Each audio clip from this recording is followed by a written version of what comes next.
In the last quiet years of the Heian era, when Kyoto still shimmered like a world woven from incense smoke, lacquered palaces, and moonlit poetry, a boy named Shunrai stepped into a destiny he'd never asked for, carrying nothing but the soft tremble of youth and the weight of a life decided by others. He was 12 when he first crossed the Vermilion Bridge that led into the imperial residence of the Northern Palace, a place where the air smelled of sandalwood and secrets, and where every footstep seemed to echo with the voices of centuries, his heart pounding in rhythm with the distant sound of temple bells as he watched the gates swallow the sun behind him.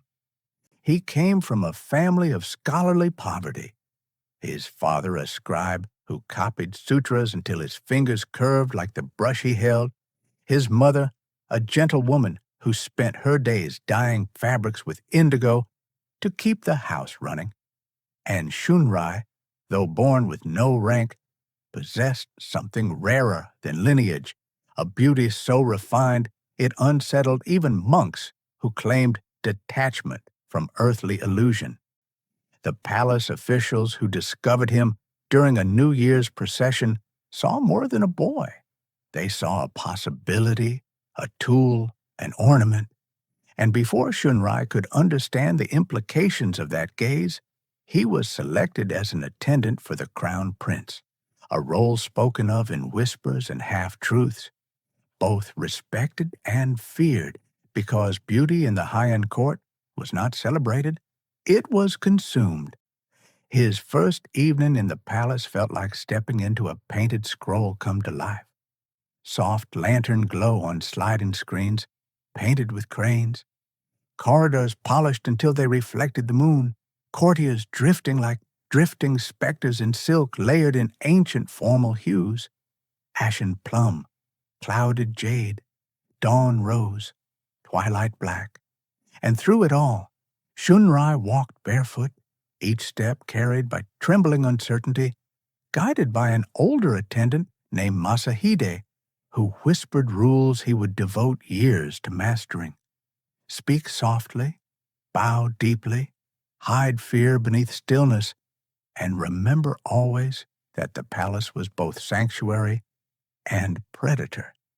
Shunrai was given a small chamber near the eastern veranda, where he could hear the koi splashing in the garden pond at night.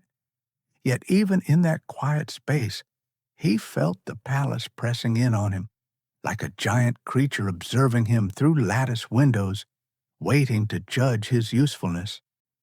His training began before dawn each morning, washing his face in cold water infused with peach blossoms, brushing his hair until it shone like polished ink, practicing the slow, elegant walk expected of courtiers, learning to kneel with grace, to pour tea without sound, to recite poems from the Kokin Wakashu, as though each word carried the weight of a season.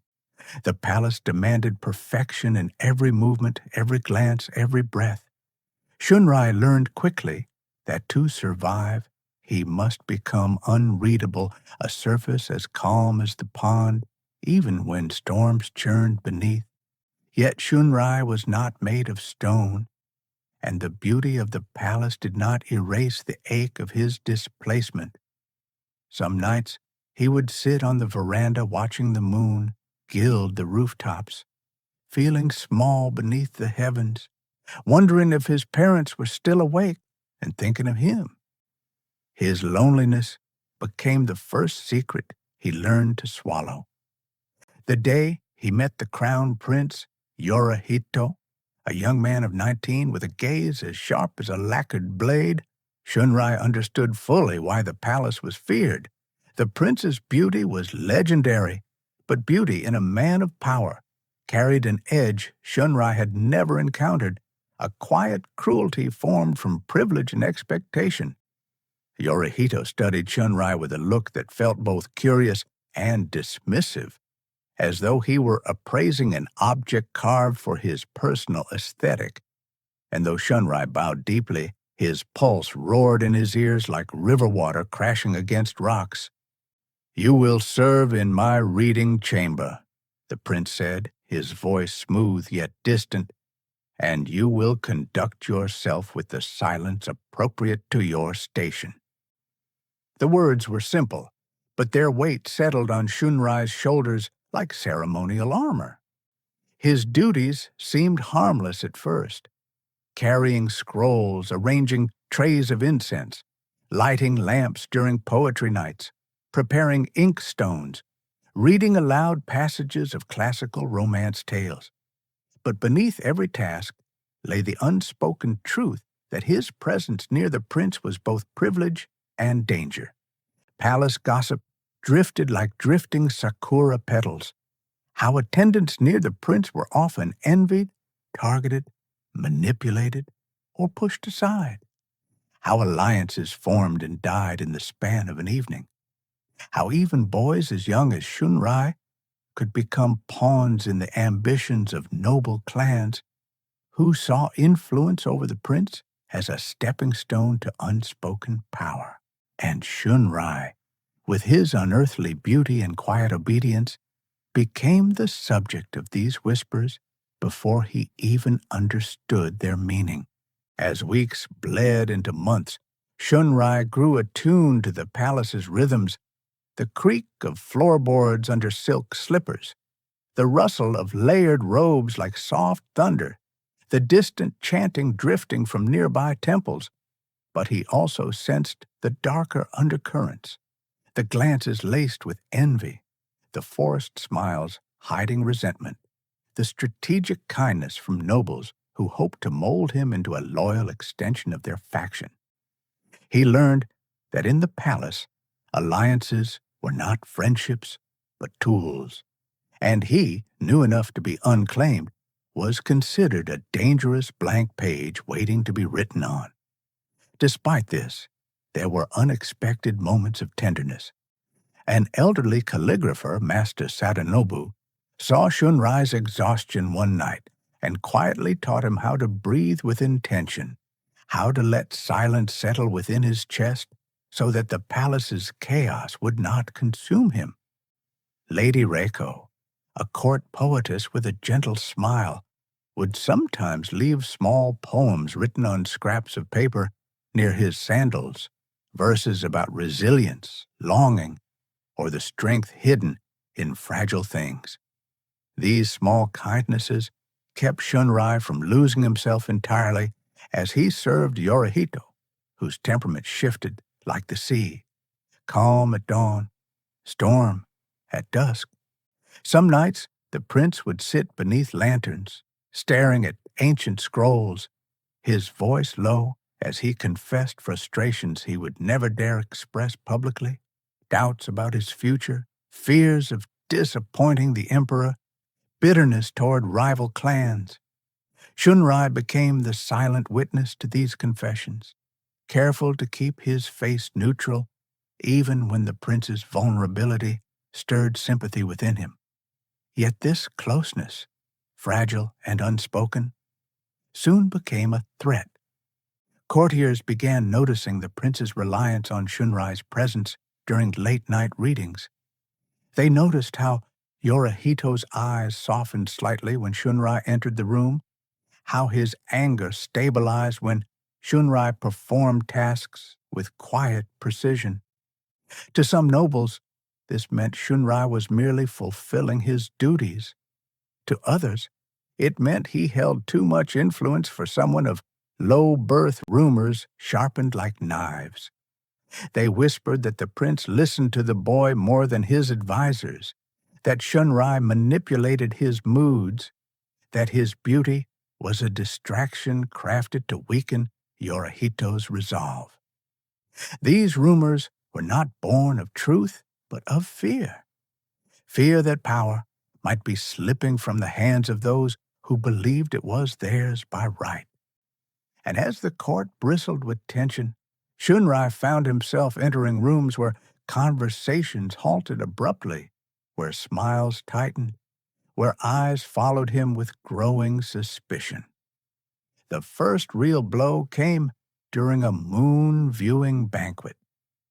Shunrai was kneeling behind the prince, ready to refill his cup, when Lord Michitsuna, an influential noble aligned with a rival faction, deliberately spilled wine across Yorihito's sleeve and blamed Shunrai for clumsy service.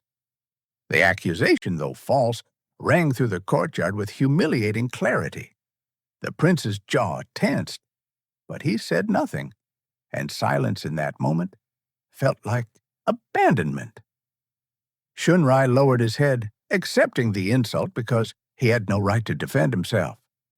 That night, alone in his chamber, he felt something inside him crack, not from the insult, but from realizing that in the palace, truth held no power unless spoken by someone of rank. A few weeks later, matters worsened. The emperor fell ill, and whispers of succession swelled like gathering storm clouds.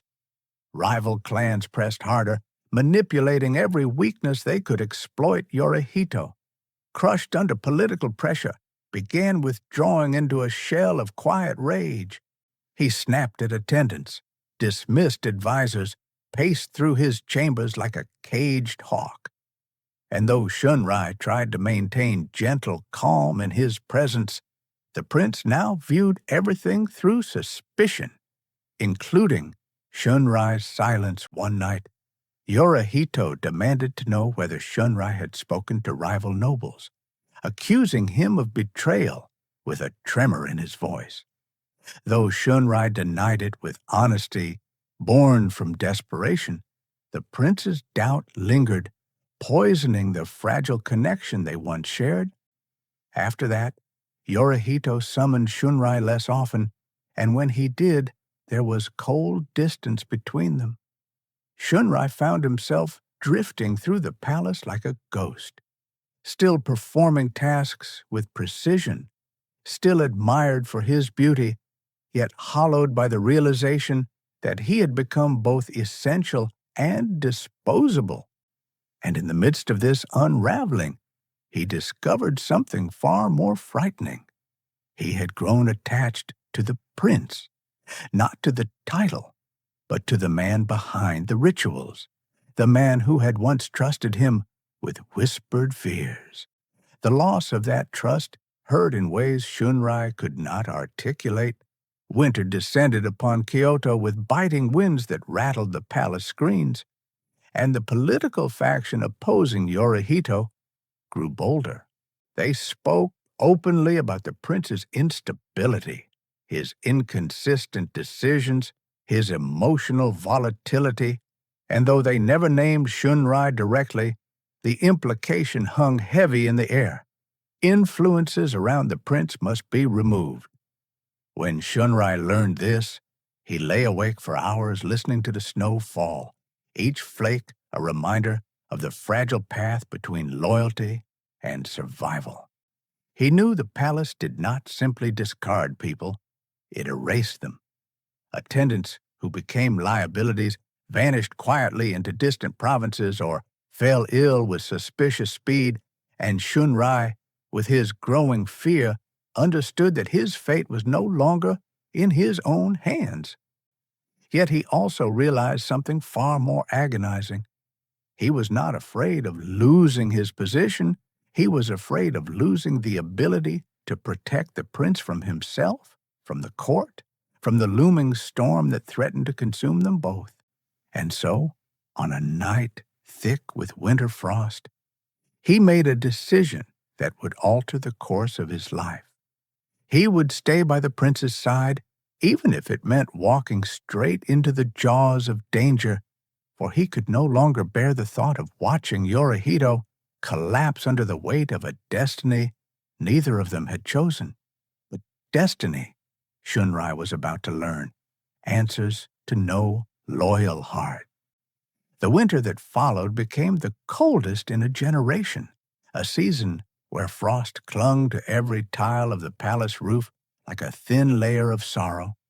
And within those icy months, Shunrai discovered that loyalty, when wielded by the powerless, was both a compass and a weapon without a blade.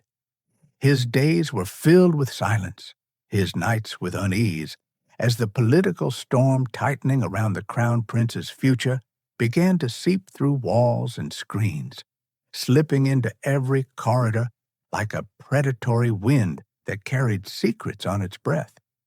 Rumors spread that the emperor's health was failing faster than the court admitted, and the rivals who long despised Yorihito sensed opportunity ripening like fruit before harvest.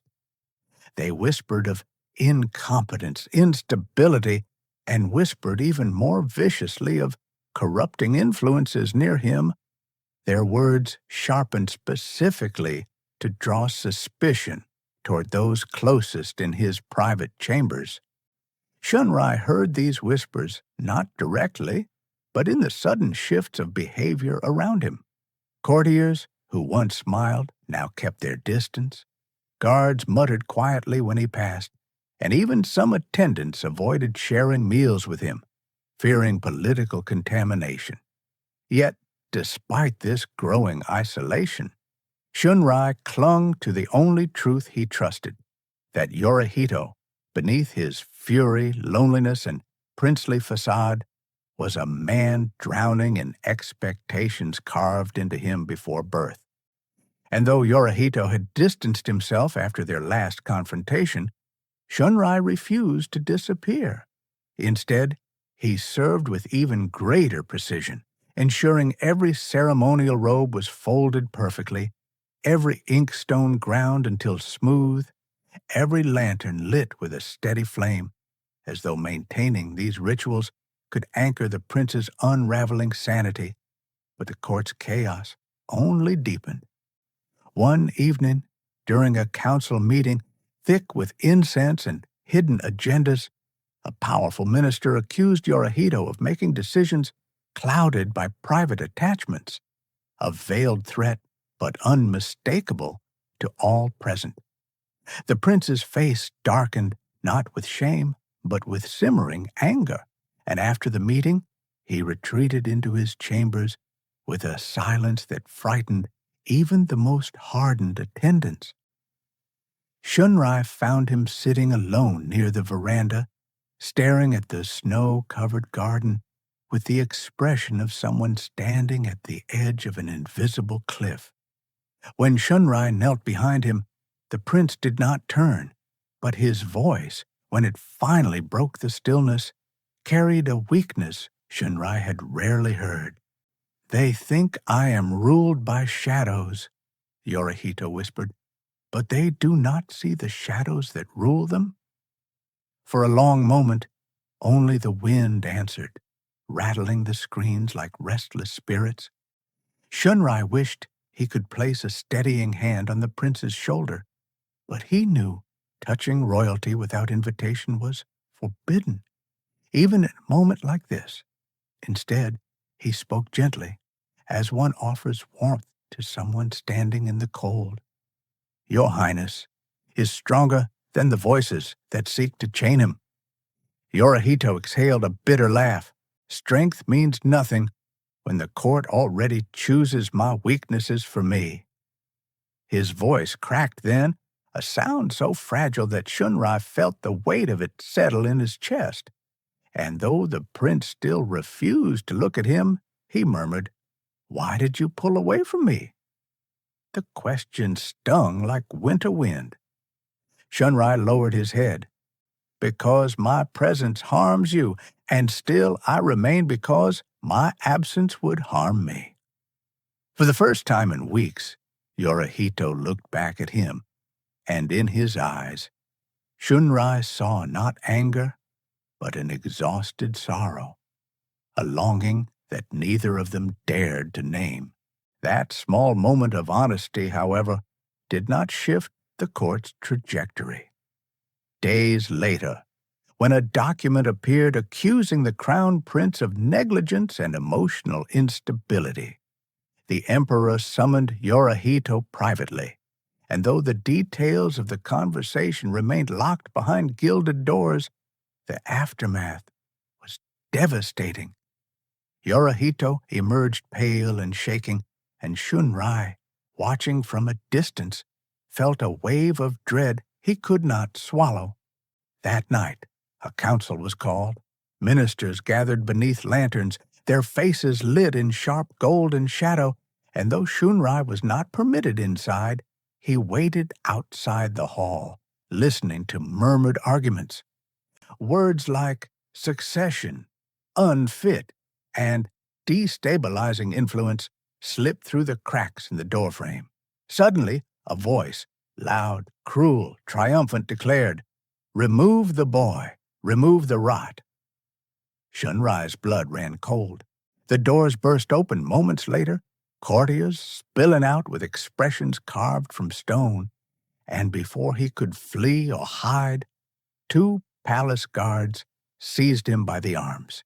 He did not struggle. Even panic must be silent here. They dragged him through the corridor as other attendants watched with a mixture of pity and fear. And he realized then what it meant to have no name, no family rank, no authority, only a face that the court had adored till it decided to destroy him. Instead of imprisoning him as he feared, they brought him to the emperor's chief adviser, a stern man whose thin fingers drummed on a lacquered box, as he spoke without looking up. "You have become a mirror the wrong people gaze into," the adviser said coldly. "You will be reassigned. Not punished, not harmed. Merely relocated to avoid further contamination of the prince's judgment." Shunrai wanted to respond, but the adviser raised a hand. "This is mercy, not negotiation." Mercy. The word felt like a blade dipped in honey. Shunrai was escorted to the Eastern Archives, a remote, dusty wing far from the prince's chambers, and told to remain there until further instruction. That night, as he sat among ancient scrolls stacked like forgotten memories, he felt a loneliness so raw it seemed to hollow out his bones.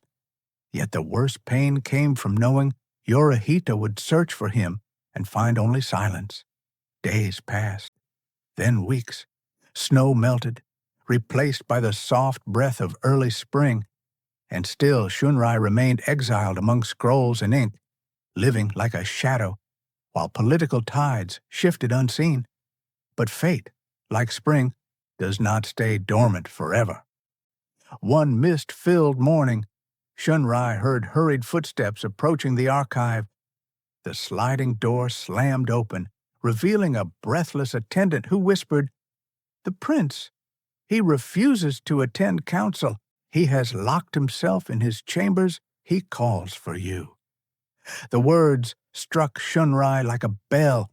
He ran, something he was never allowed to do, through corridors that blurred past him, his heartbeat echoing like war drums.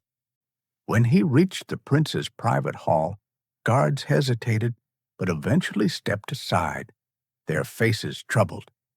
Inside, Yorihito sat on the floor surrounded by overturned inkstones, shattered cups, and scrolls torn in desperate anger. His eyes, usually sharp and steady, were red from sleeplessness. When he looked up and saw Shunrai, relief and despair collided in a single trembling breath. "Where were you?" Yorihito demanded, voice cracking with something deeper than anger. "They took you away. They said you abandoned me." Shunrai knelt, bowing low. "Your Highness, I never abandoned you. I was exiled, quietly, without warning." Yorihito's expression darkened with a grief so fierce it seemed to age him. "Everything I reach for is taken from me, every truth replaced with their lies." Without warning, he collapsed forward, his forehead brushing Shunrai's hands, a gesture no prince should ever make to a servant. "Stay," he whispered. "Just stay." Shunrai's heart trembled. "I will, if you command it." But Yorihito shook his head. "Not command, ask."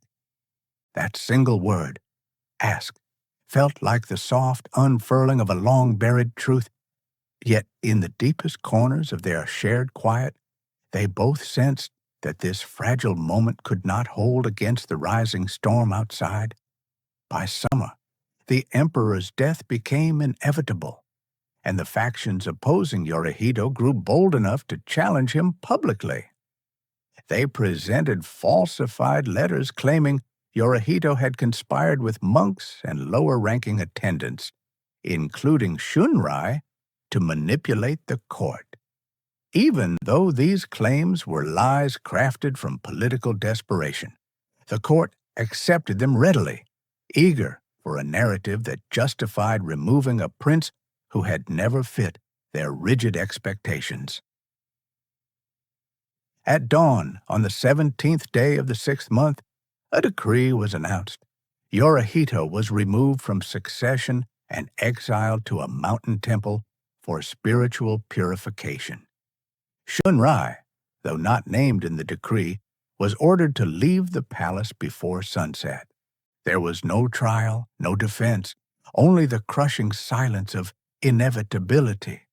The palace that once smelled of sandalwood now reeked of betrayal, as Shunrai gathered the few belongings he owned: a comb, a poem written by Lady Reiko, a brush gifted by Master Sadanobu. He felt the palace watching him, the cold indifference of a beast that devours what no longer entertains it. But before he left, he knew he had to see Yorihito one last time. The prince was being escorted toward a carriage, flanked by armed guards, his hair unbound, his robes plain. A deliberate humiliation. Shunrai slipped through the crowd until he was close enough that Yorihito finally saw him.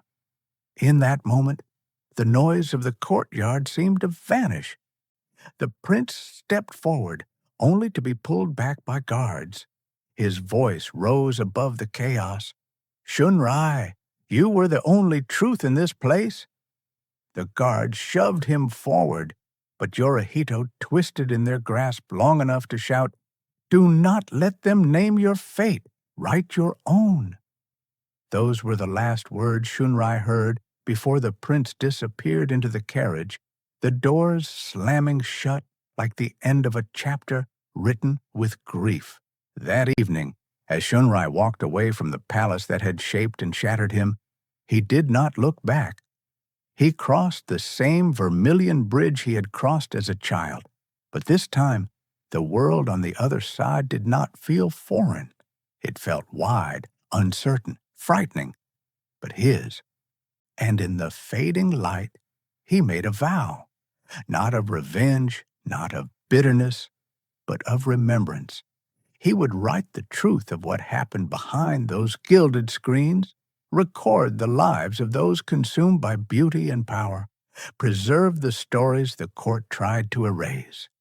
Years later, long after the palace's scandals faded into rewritten history, travelers in distant villages would speak of a quiet wanderer who carried ink-stained scrolls and eyes that had once witnessed the rise and fall of princes. Some said he became a wandering scholar. Others claimed he lived among monks. Some whispered that he wrote a chronicle so honest that the court hunted him for it. But all legends agreed on one thing. Whenever he passed a temple bell or heard wind rustle through bamboo, he paused, as if listening for a voice he once knew. And though the palace forgot his name, the world remembered the echo of his journey. A boy offered as an ornament, who became a witness, who became a survivor, who carried the unspoken truth of an empire that demanded silence from its most fragile hearts. And in the last winter of his life, when snow fell softly over the mountains, a scroll was found beside him, its final line written in elegant brush strokes. "They made me a shadow, but I learned to follow my own light."